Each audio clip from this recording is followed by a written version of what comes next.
So let's take a look at relational databases. When you think of relational databases, we can think of three different aspects of our data.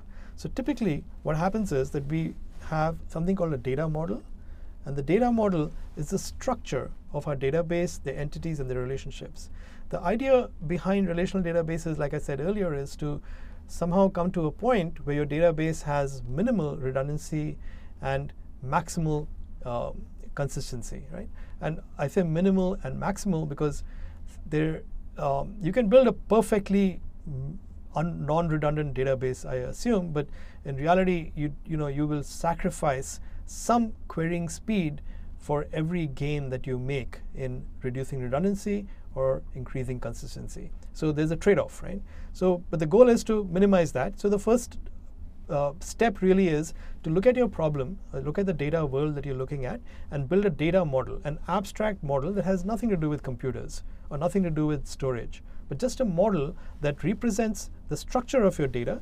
And the idea in that is that you build two kinds of things. You outline what are the main entities and how they're related. The other thing we talked about in relational databases, we said that the tables are related, that you have a related set of tables, right? So we want to get relationships between different entities. We'll take a look at that in a minute, what that means.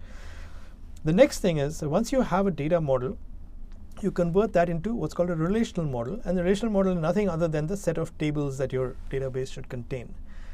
So you have a data model that is an abstraction. You have a relational model that is the structure of tables that you want to finally store on your computer. And before you actually go and store it, you do something called normalization. And the process of normalization, which is a very well-structured process, so to speak, but is to take your data set of tables that we have, take our set of tables, our relations. Tables and relations are interchangeable terms here, and reorganize them so that we have low redundancy and high consistency. Right? So we follow this process of normalization to do that. So let's take a look at what all this stuff means. So the data model is, there are many ways of constructing a data model, and we'll look at one approach, which is called the entity relationship model. And the entity relationship model is actually a kind of a very nice, very simple way of looking at your data. And the idea is very simple. We're going to build a conceptual data model. So it's a bunch of concepts. That data model is going to capture semantic information about the world being modeled. Right? That's the goal here. And it's going to do that through entities and the relationships between the entities. Okay? That's our idea here.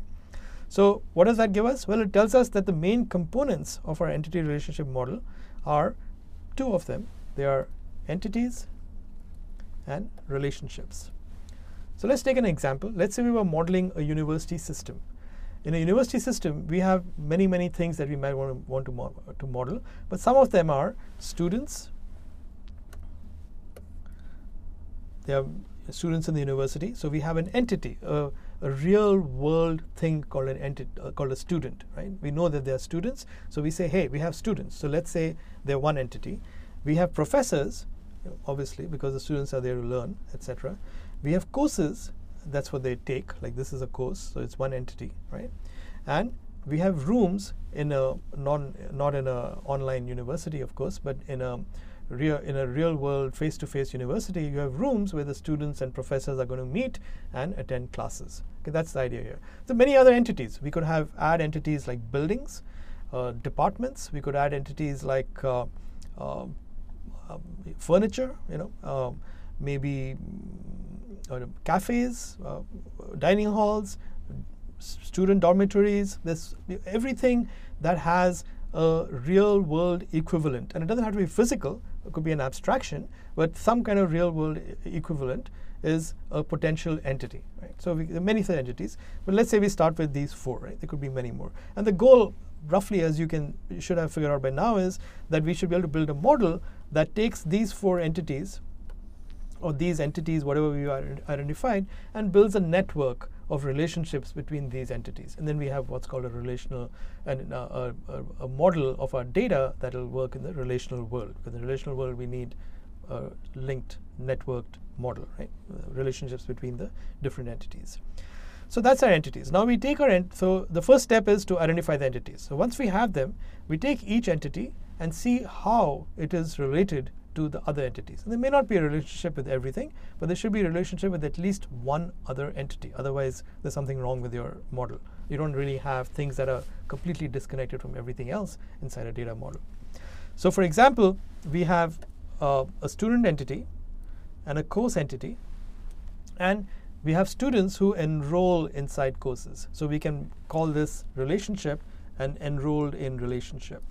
Students are enrolled in courses. A student is enrolled in a course. So that's the relationship between students and courses. We have professors and courses, and a professor teaches a course. So that's a pretty straightforward relationship. We have professors and students, and a professor could be an advisor, an academic advisor for a student. So typically in a university setting, every student has one academic advisor, right? So that's our relationship between a professor and a student, that they're being advised by, the student being advised by the professor. And we could say that a professor has an office in a room, right? You could have a course being taught in a room, or you can have a professor who has an office in a room, right? I mean, this is all semantic, and it really depends upon how you view the world. So maybe we could say the room is an attribute of a professor, right? So let's take a look at attributes. Every entity and every relationship can have attached to it a set of attributes. What's an attribute?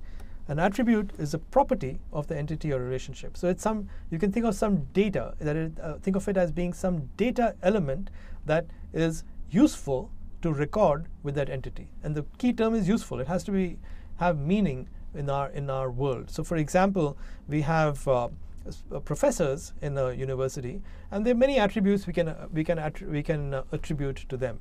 So for example, a professor has a name, so clearly we need to know the name of the professor. That's useful to store in the database. Possibly a department that they're attached to, that's useful, stored in the database. But the professor also has a mother and a father. We don't care about that, right? That is an attribute of the person who happens to be a professor, but it's not an attribute of the role that that person is playing as a professor. So we want to look at the attributes that are meaningful in the context of our database. So the mother, the father, or the professor are not meaningful in our database. The children might be. For example, the professor might be getting benefits from the university, and those benefits may be accruable by the students. Free education in the university, maybe healthcare, stuff like that. So if we were looking at the professor as an employee of the university, then that would be useful. But we don't care who the mother or the father or the grandparents of the professor are. We don't even care where they were born, which city they were born in. This is all information that doesn't really matter to us, right?